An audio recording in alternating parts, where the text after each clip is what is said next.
May the words of my mouth and the meditation of my heart be acceptable in Yahweh's sight. He is our strength and our Redeemer, and it's in His name, which is His authority, that we pray, praise, proclaim, project, and protect this message.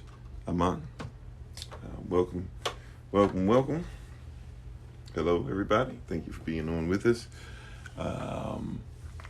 Those who watch us later on YouTube, those who are watching this on TikTok, we appreciate your time. And we're excited and thankful and grateful to be with you one more again. And thank you to everybody who's been part of the process and everything. I tried to take a rest today. Didn't get as much rest as what I would have liked to. However, we had some great stuff pop up today concerning YLP 83. So those who are going to be part of our meeting on Saturday, I'm excited about that. How you doing, Miss Modesty? Thanks for being with us. And we're thankful and grateful. Going to do this real quick, and then we have our class, Natural Medicine 2 class tonight. So once we finish this, we're going to kick the link out to everybody and try to be in a position where we can be ready to learn some more together in the third session of Natural Medicine 2 for this semester. And so thank you once again, everybody, for being on. Hello, Minister Tamara, Sister Kimberly, Minister Select Sonia, everybody for being on. Everybody who's coming on, those names that I've seen, those names that I don't see on here, whatever. I wanted to talk specifically today.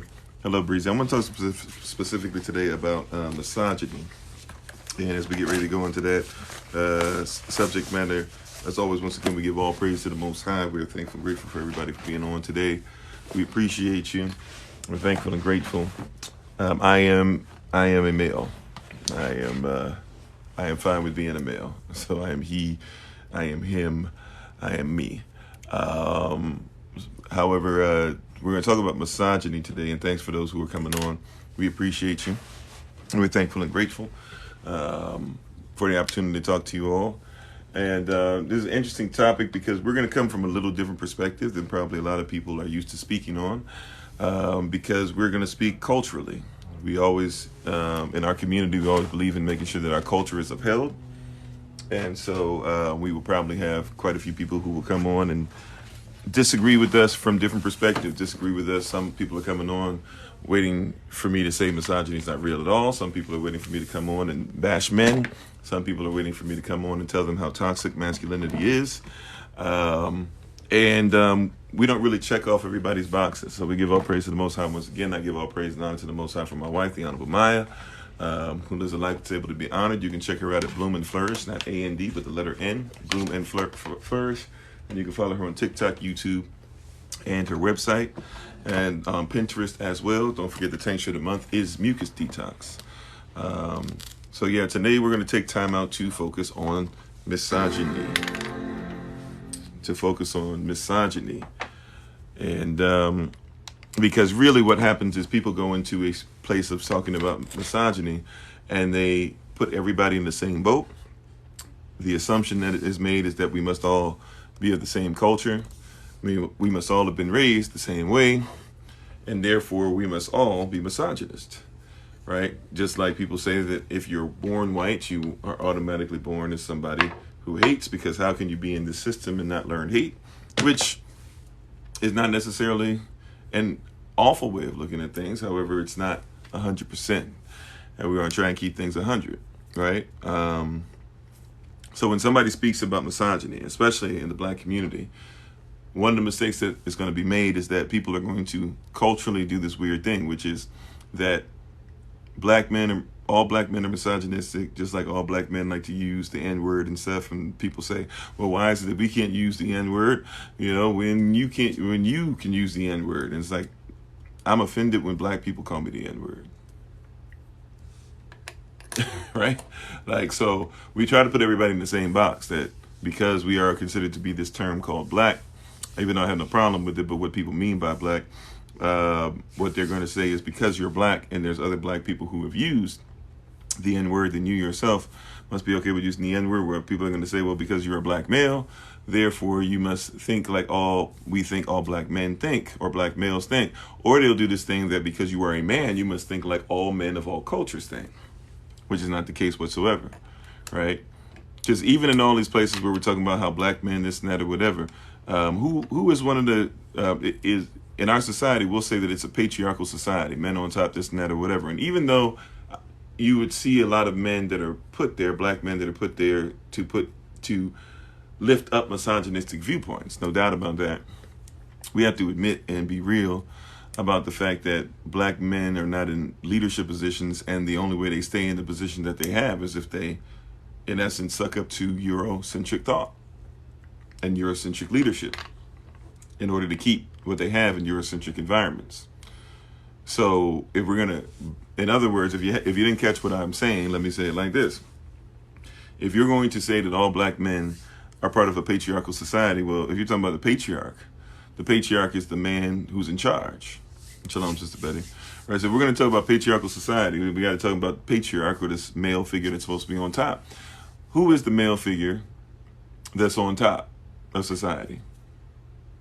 Is it black men, or is it somebody else? And this is the problem that we have, because culturally speaking, people are trying to put the USA's culture and trying to say that is the African perspective, that is the African American perspective, all these different things, right? You like having a protector, yeah, right? Which is part of it too, because then it becomes, well, then stand up for women and fight for women and be feminist, yet at the same time, make sure that you're the protector of all women, right? So we have some issues going on as far as cognitive dissonance. We have some things that aren't going to add up, that aren't going to make sense. And we got to be honest about these things. So when we talk about this term misogyny, we have to look at it correctly. And unfortunately, we've not been trained to do so. We have been trained to basically just go, okay, well, people say misogyny means that we're dealing with a patriarchal society. All men are trying to downplay women. All men are trying to abuse women. And by the way, all men have been educated correctly, and just out of pure decision on their own, we have all decided to just say, well, forget how to treat, forget treating women with respect. We just disrespect women. That's how we live, which is terribly wrong. At the same time, though, if we were to be honest about it, right, we should be honest about it. Let's not act like there is no type of men in our community, in our brotherhood, our brethren, that are not abusive. There was one guy, now this is obviously an extreme, right? But there is a brother today, and I forget what his name is, but he's the guy, I think people make fun of him because he's short or something like that, but he's the black guy with braids or with locks, and he makes it a point to tell it, like, he says wild stuff about women and how they should submit, and you're right, which he doesn't understand. He's asking them to not submission. He's not asking for submission. He's asking for subman, right? He wants them to be under a man. That's why there's so many things culturally we have to unwrap here. But he was talking about something. I saw somebody sharing something. I think it was consciously sharing something to his, and he was making it a point to say that, what was it, that black, oh, no, just any woman in general. Any woman in general, he said basically, like, if he asks a woman for sex and she says no, he said he's not going to stick around anymore. Right? And then he said, if I have to ask you more than once, then it's not worth being around right now. So this is the same guy who will say that he should be treated correctly as far as don't disrespect him because of his race, but then he'll say it's okay to disrespect his sister. He says, I don't want to be enslaved by society, but it's okay to enslave a woman in my home, right? This is a extremely wild position to take. And this is where you get stuff where people are using things. But now here's the next question. Is that of our culture, or is that something else? See, he's speaking on something that comes from somebody else in our culture. Because getting back to what I was saying earlier, in the ghetto, if you want to go there, in the hood, right, in the places of poverty, etc., right, by the way, where most people live, the median line, I believe, and when they do the median line with finances, you got to be careful, right? With the median line, what is that? They'll tell you that the average person in America makes $55,000 a year. That's a lie. Basically, if you take the highest people in what they make and you take the lowest people in what they make, what you'll get is $55,000 a year. Matter of fact, an interesting thing to me, I didn't know until today. Apparently, when you get to the top 1%, the top 1%ers, you think they're millionaires, billionaires, stuff like that. If you're a 1%er, that means you make about 450,000 a year. So, so that shows the disparity, right? Most people live way underneath 55,000 a year, right?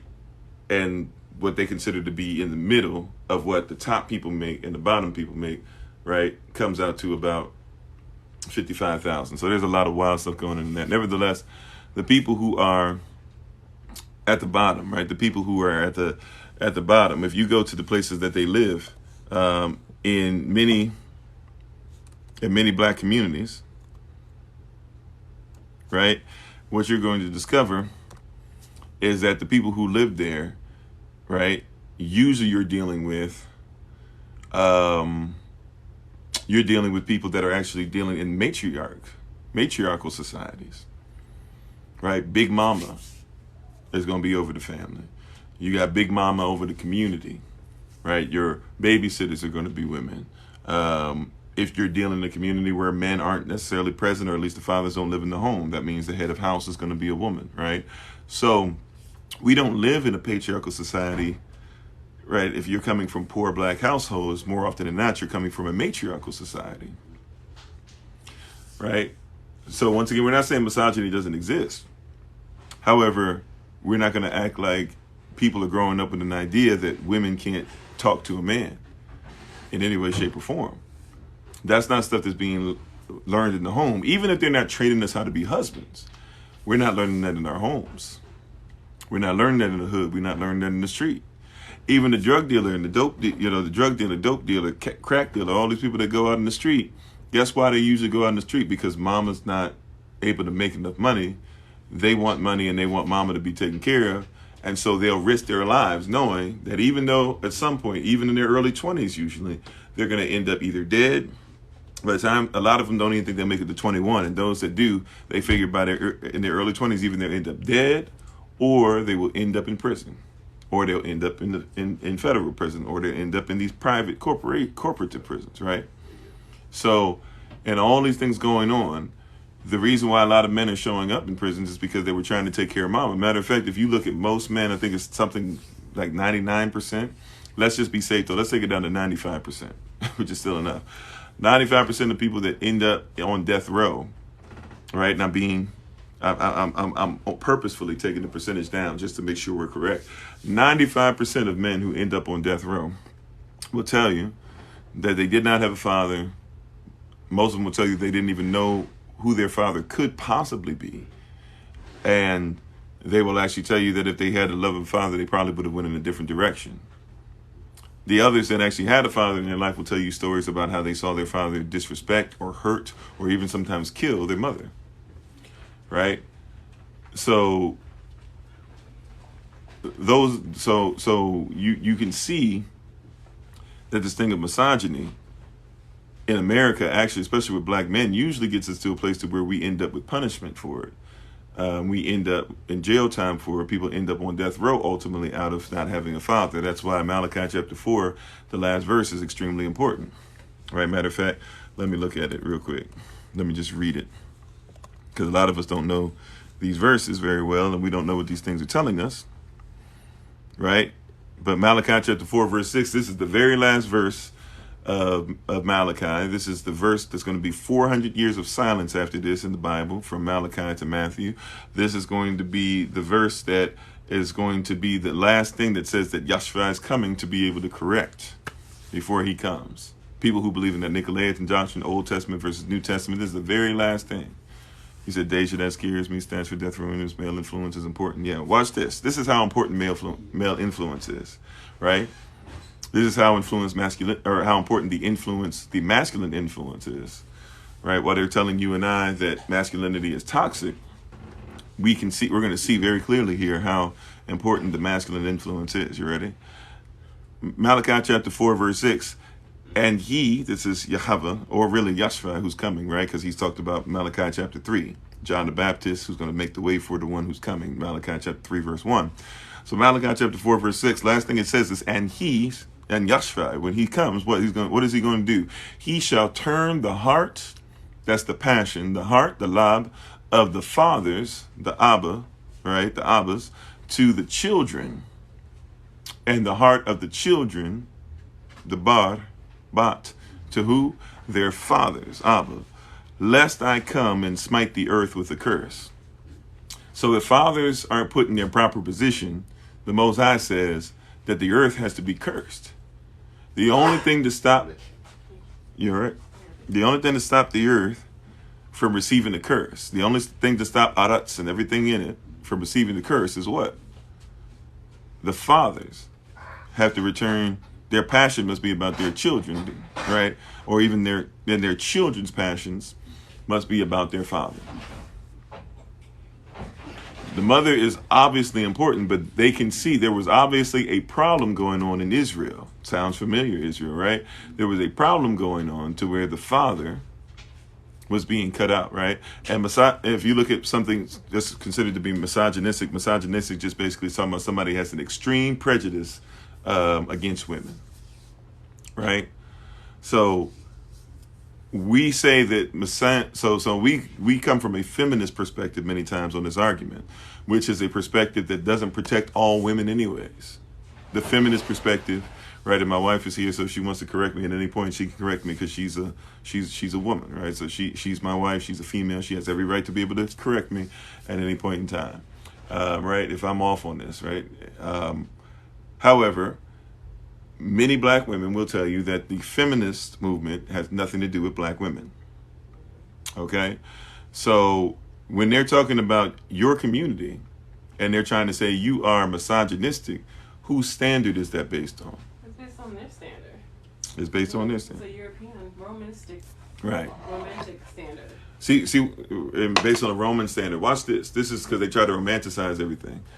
Women in America, white women, have always had this uneasy alliance with white men. Okay? The uneasy alliance goes like this. We're going to do whatever we want, but as long as you back us, we're going to take care of you, right? And we'll make sure we cut you in. But after a while, white women realize, wait a minute, we've been doing all this stuff. George Washington's wife, Martha, burning paperwork as people are coming up to his mansion and stuff to make sure that, nobody knows what's going on, all these different things or whatever. And then, wait a minute, you didn't give us our cut. Susan B. Anthony said, they said, hey, will you fight for the right for black people to vote? She said, I'd rather give my right arm than to have them to vote. I'm sorry. Yeah. Just to, put it this way, people need to pick what their argument is. Is it that black women are, overbearing, controlling, have something to say all the time, and they don't need a man, they control the man? Mm. Or is it that we need somebody to fight for us for women's rights? Like, which one is it? Like, right. Can you pick a side? Right. Right. Or the black woman is the strong. You all right? All right, the black woman is a strong black woman. So you don't need a man, but then the man is overbearing. There's something that's not making sense, right? But you're dealing with a different perspective. Now, I'm not saying that we don't have any issues with our brothers. I just want you to see it clearly, right? And it's not even just our brothers and sisters, right? It's people of other cultures, other tribes of people, etc., that are dealing with the same thing, where people are saying that you need to make sure that you take care of these women's issues. But when they say women's issues, they really mean white women's issues, because if you guys have even seen on some of our videos where we try to simply protect black women and make sure their side is picked out, right, or is presented. There'll be somebody who'll say, oh, it's a shame that she sees herself as a black woman. Why can't she just see herself as a woman? And it's like, why is there a shame that she would see herself as a black woman? The only reason it would be a shame is because the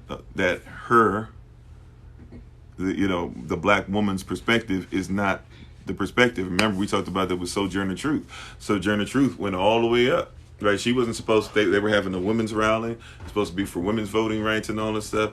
And so Sojourner Truth said they were going to come. She was going to come. They said, "Don't come." She said, "Why don't you want me to come?" They said, "Don't come because your fight is not our fight." She came anyways, and that's when she gave that short speech, short but sweet. Ain't I a woman? Ain't I a woman? That's where that speech was given. She was trying to let not just men know, not just white men know, but even white women know. If you read it, right? Matter of fact, we've read this before, but let's go ahead and read it again. This is what she said when she came up. right? All the stuff that was going on, she came up and made sure. And I'm going to read this from a government site, right?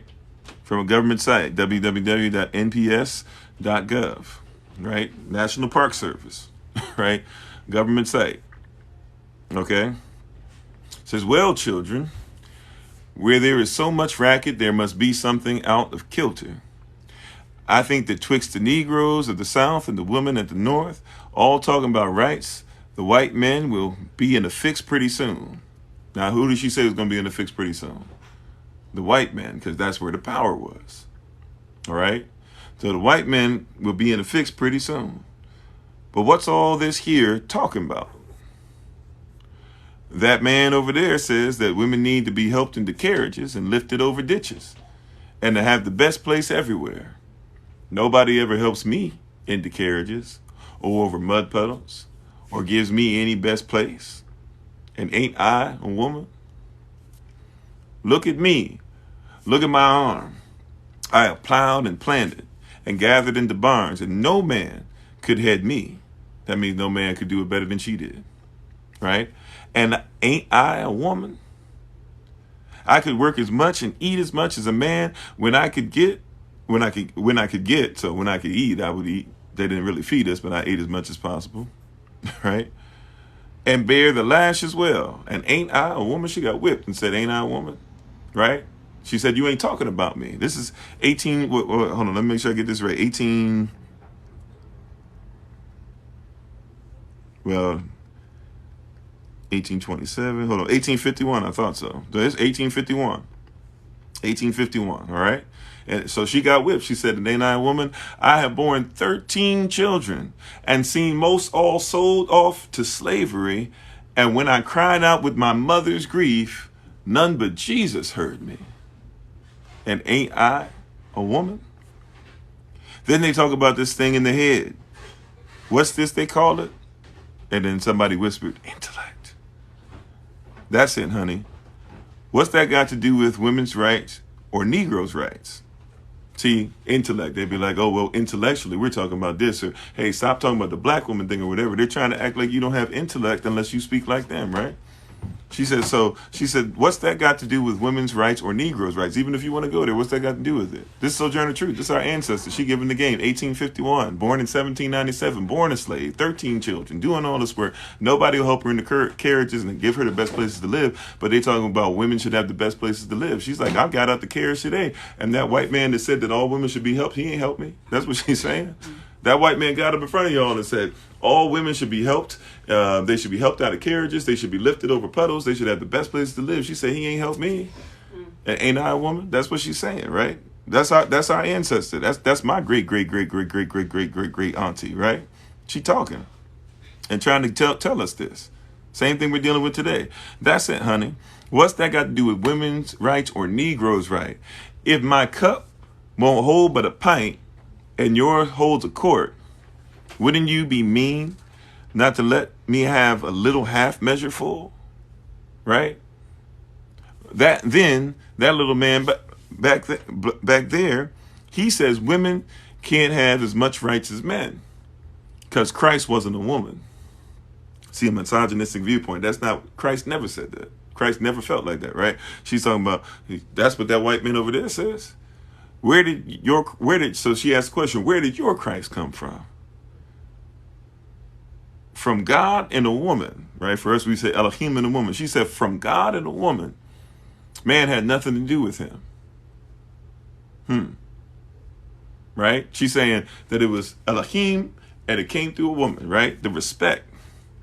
She said, if the first woman God ever made was strong enough to turn the world upside down all alone, that she talking about Eve. She talking about Eve. This is the strength she says a woman has. And she's talking about what a woman can do to society, a woman can do in her household, etc. She said, if the first woman God ever made was strong enough to turn the world upside down all alone, these women together ought to be able to turn it back and get it right side up again. And now they is asking to do it. The men better let them. Obliged to you for hearing me. And now old Sojourner ain't got nothing more to say. They didn't even want her to say that much because they said her fight wasn't theirs. And she still spoke on their behalf. If you listen to the end of the speech, still spoke on the behalf of those that didn't want her to speak. right? Isn't that what we end up doing all the time? We're going to speak on everybody's behalf. But she made a point, right? To say, first things first, I'm a woman too. Right? In our community, we don't do that. We're not misogynistic. I'm not saying that there's no men that are like that, but if you're talking about a patriarchal society, people go straight to the patriarchy. You hear so many people, the patriarchy is white men. You show me the black men that own all the stuff and make all the decisions around the country. Somebody will then go and look for the one person they can find. Oh, well, what about Michael Jordan? They'll look for one person. What about LeBron James? He's rich. LeBron James was afraid to tell you guys that China needed to back up off Taiwan. LeBron James still got people out there spraying the N-word on the side of his house. Right? But you telling that he runs stuff? Because you think that somebody's rich, you think that means they're wealthy. Broke part of my pot. You think that because somebody's rich, that you think that they're wealthy, right? I'm not saying that there's no issues with black men. What I'm trying to get you to comprehend is that misogyny is something that we can't even get to a place of it. Black men are trying to figure out how to be black men. That's the problem. If anything, you need to start trying to figure out who's teaching these young black boys to think that there's better stuff with either identifying as white or being what somebody else tells you black is. What do I mean by that? I was thinking about this outside. I was going to speak on this on the Patreon video for today, but I didn't do it. I spoke on something else. I was led to go to something else. I didn't know. I thought maybe that was this was something for me to keep. However, I can see something. I can see that this was for us tonight.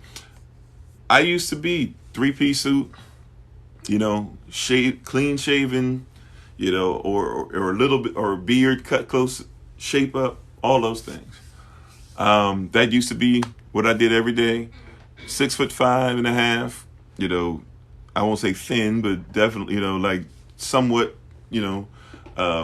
athletic tight frame a little bit. And hit all the little things that you're supposed to hit, spoke the way people wanted me to speak, do this, do that, or whatever, right? And guess what? Still, if I walked in a place, people were going to look at me like I was the problem, right? It's not because I was misogynistic. It wasn't because I'm misogynistic. It wasn't because I put my hand on a woman ever. Matter of fact, white women were going to run to the other side of the street, and I'm not even joking. I'm telling you, I can't remember the name of the street. What is it? It's a circle, got a big, in D.C., DuPont Circle. Thanks, babe.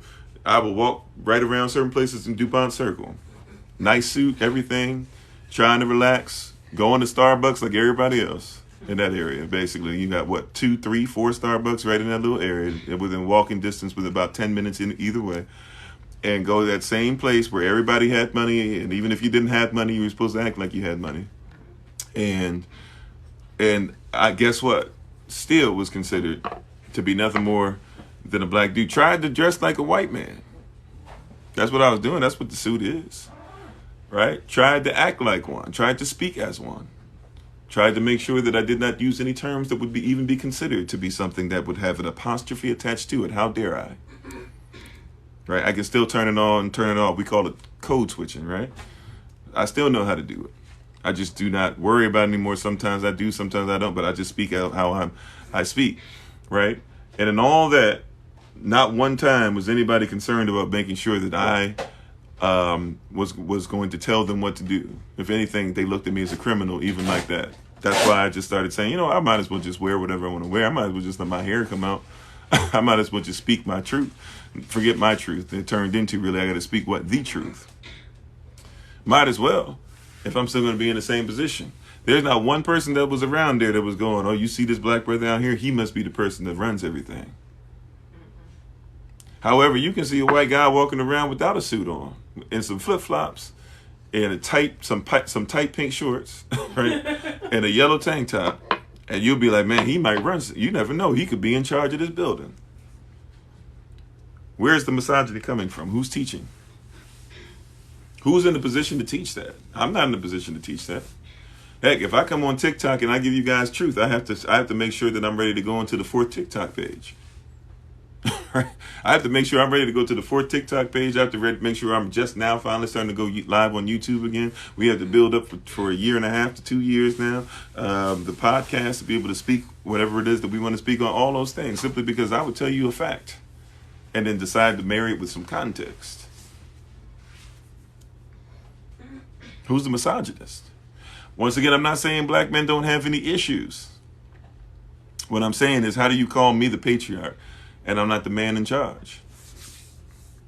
You know, there's a HWIC, but I'm not the HNIC. You know, if you the HN, you definitely ain't IC, if you get what I'm saying. I'll say that one more time. Some of y'all don't know what I'm talking about. I'm not going to say it out loud on here for just in case somebody would get offended or somebody would try to lie and say that I said something I didn't say. But, you know, I'm definitely not the, you know, there's a HWIC, right? And I'm definitely not the HNIC. And if I was the HN, I definitely wouldn't be IC. I'll say it one more again. And you might have to go to recording. You might just have to ask me if you don't know what I'm saying, right? You said that's bars, right? I'll say it again, though, just to make sure you got it, right? There's a HWIC, right? But I definitely ain't the HNIC. And if I was the HN, I definitely wouldn't be IC. Y'all got that? All right, we're going to leave that there. If you don't get it, you're just going to have to ask your neighbor. Right? You're just going to have to ask me later on, or just go ahead and Google HNIC, and then you'll figure out, then put W where N is and try to figure out what N is, and you'll be able to figure out the rest, right? I'm not, there's a HWIC, and I'm definitely not the HNIC, because if I was the HN, I definitely wouldn't be IC, because, you know, they used to take the HN and they used to rip him apart in front of people, spread his legs out after tar and feathering him, lighting them on fire, and making sure that they beat the other people who would think about being the HNIC to the point of death in front of the women and children. Which is why men don't want to be men. You're busy talking about misogyny, and then people want to turn around with misandry. And nobody wants to talk about the fact that brothers are afraid to be brothers, afraid to be real men, afraid to do things, because real men in this society, they get killed. They get killed just for being them. Just for being themselves.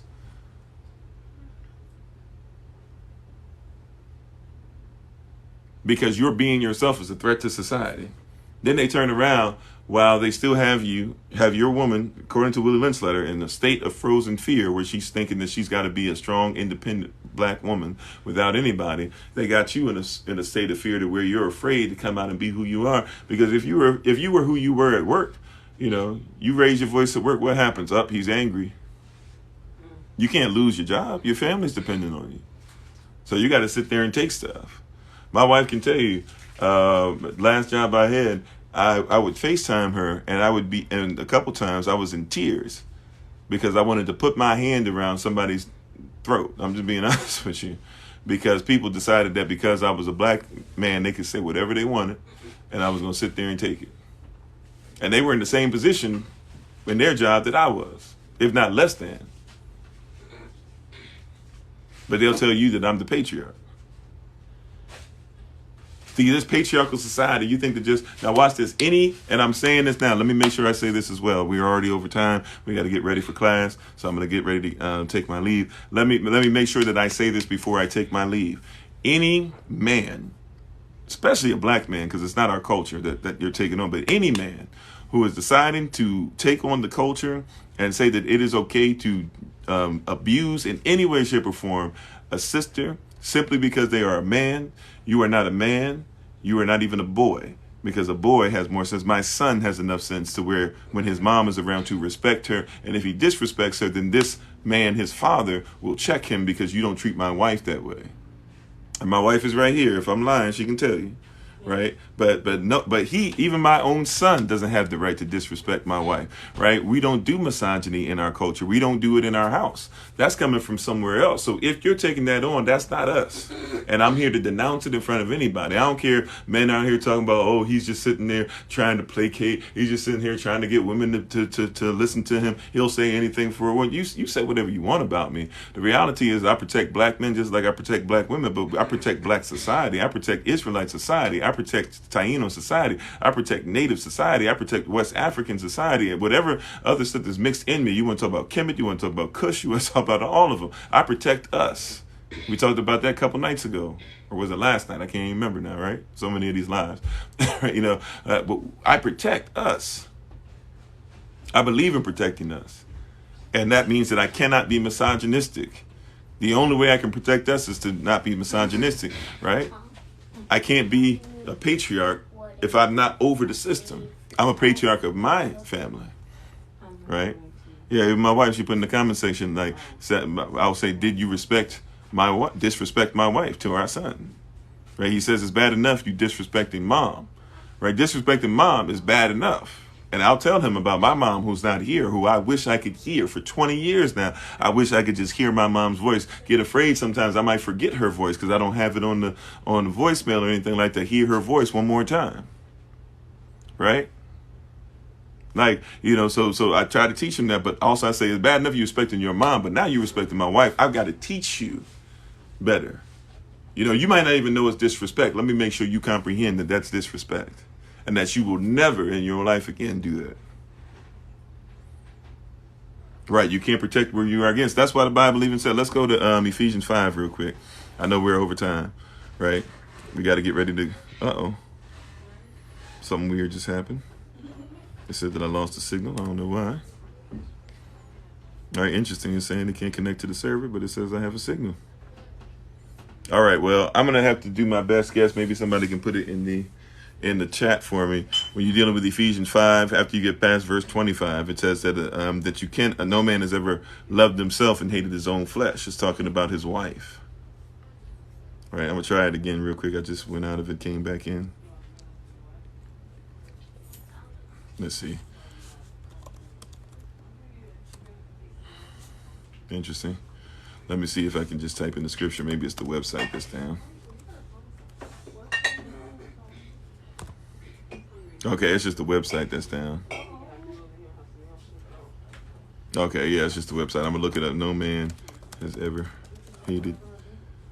Okay, here we go. Ephesians 5:29. Ephesians 5:29, right? King James Version says it like this: for no man has yet hated his own flesh, but nourisheth and cherisheth it, even as the Lord does the assembly. All right. No man has hated his own flesh, has hated himself, right? But he nourishes it and he cherishes it, right? No man has hated his own flesh, right? He nourishes it and he cherishes it. And if your wife is your own flesh, then you'll nourish and cherish her, right? So that's our culture. You take on anything else, we ain't with it, right? It's not us. It's not who we are. It's not what we stand for. It is not our standard. It's not our standard. And since it's not our standard, we don't uphold that. So when people come and they try to talk about this, well, all these men out here or whatever, even when you listen to the hip hop stars, are the hip hop stars in charge of their labels, or do they still work under white people? Isn't it Ashkenazi people that are over the radio stations? They say they'll do anything for money. Who is it that makes money? Who creates money? Who prints out money? Who makes money in the system? See, when you talk about the patriarch, you got to be careful. You're having an argument that's not yours. You're having an argument against your own people and trying to use an argument against your people to somehow protect your people or uplift your people. It doesn't work. So we just wanted to put that out there. Thank you guys for listening in. I'm going to get out the way. We're getting ready to go into class. Those who are going to be with the Audible Mind for Natural Medicine 2, we're excited, grateful, and thankful. You'll be sent the link in a few minutes, and we look forward to seeing you guys 9 o'clock p.m. Eastern New York time. Thank you so much for your time. Patreon members, please make sure that you go and check out the videos as you're able to, and the pictures, things like that. I got some extra interesting pictures for you I think that you guys would like. And other than that, have a blessed day. I'll be back in front of you guys 8 a.m. Eastern New York time tomorrow. And until then, remember as always, Israel, that you are loved, you are necessary, you are majestic, you are fearfully and wonderfully made, and you, which is all of us working together, will be the reason why people who are in the system no longer have to be of it. Shalom. Thank you.